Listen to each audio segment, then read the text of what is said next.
Hey everybody, Damo here from the Charter Connection Fishing Charters and the Charter Vessel Diversity out of Gulf Harbour Marina, bringing you another top catch bait and tackle fishing report.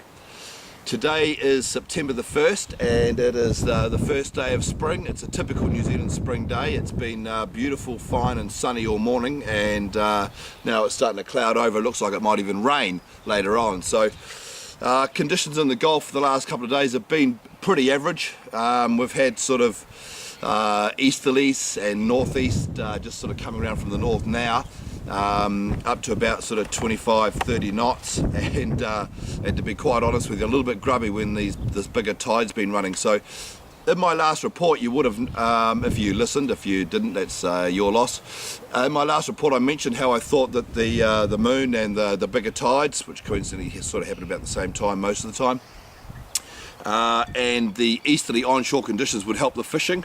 Well, my wish has come true, and the easterly has hung around. It might make for uncomfortable conditions, but it's certainly made the fishing very good. So as we speak, right now Diversity is over at Coromandel, and they've got a couple of bins there of some very, very nice fish indeed. So in the next couple of episodes of DTV, I'll throw up some pictures. You can see just what we're talking about there.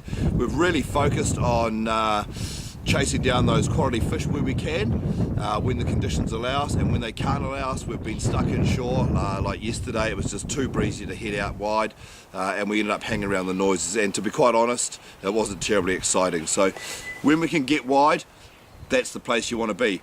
Now, with the first day of spring on us, and everyone's starting to talk about snapper coming in and all the snapper experts back out doing it, there's a couple of things that will help you increase A, your fun on the water, and B, your catch on the water. And there's all sorts of lures and soft baits and stuff that you would have seen on the market.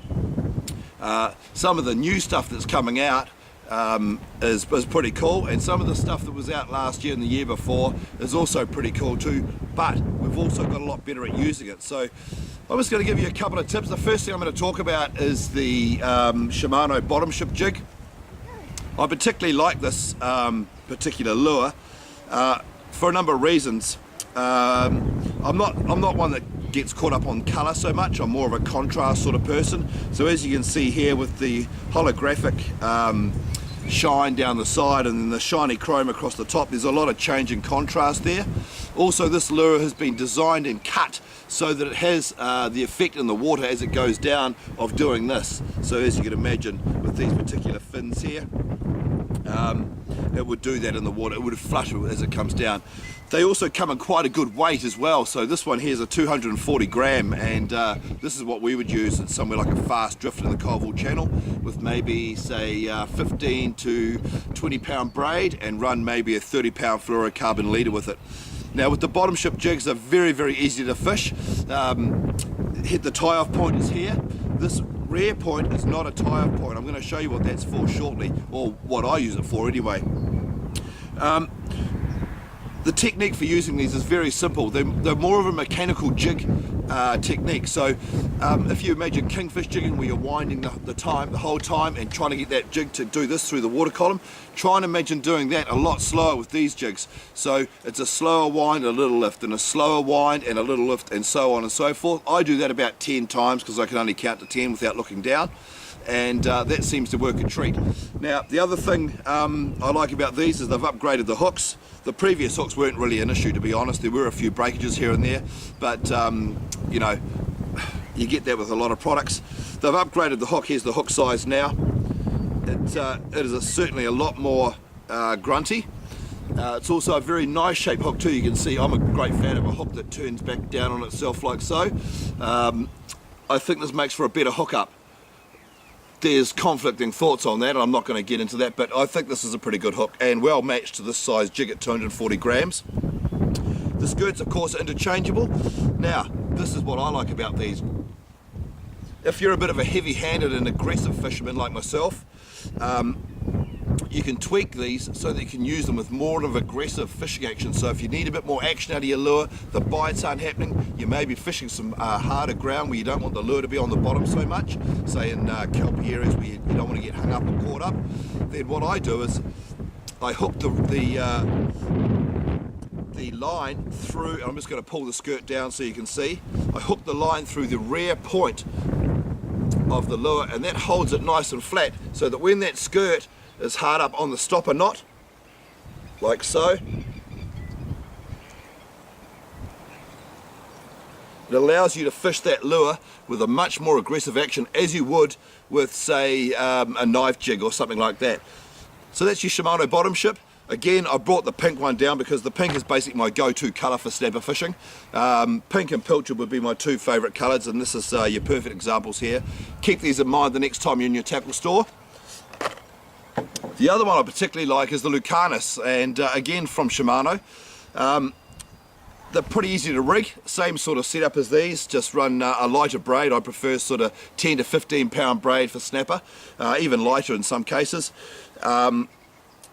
And again, lighter leader. So for these spend a bit more time on the bottom. They're more designed for fish that are on the reef, so they're there, and you can see that they're mimicking like an octopus style head or that sort of bottom dwelling sort of fish, which snapper incidentally love. Thing I like about these, nice big Lumo eye, two tie off points. I prefer to hook mine tie off from the top point. That way the hooks are presented out of the top of the lure rather than being hooked from the bottom and the hooks presenting on the bottom, where you may possibly snag up or miss bites because the hooks are hanging down in the wrong direction. So when you're hooked up this way, you're going to get bites all the time, and I'll have to be careful here, but you can see what I'm talking about straight away. I'm getting hooked up all the time.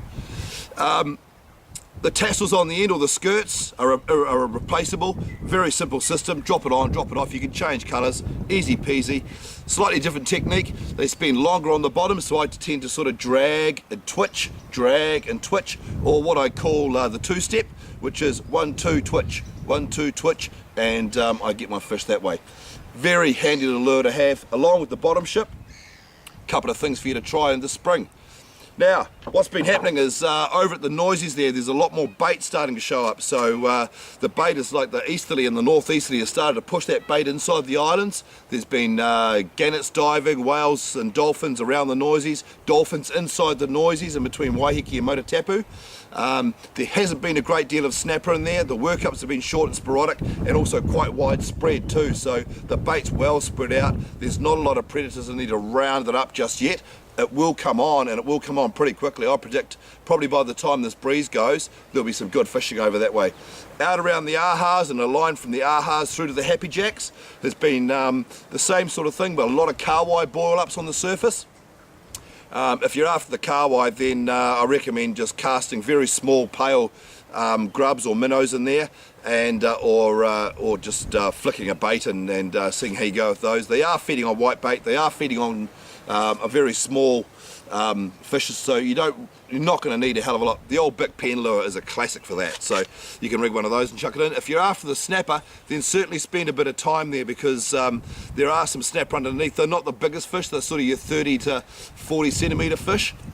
But where the real gold is where the boat is right now, which is out there off the top of Coromandel and just into these bigger snapper. These big school males are coming through. Like I've mentioned before, they're easily distinguished. They've got their beautiful white bellies. They've got their nice dark chins. They're aggressive. They've got sharp teeth from eating all those squid and pilchards out in the deeper water.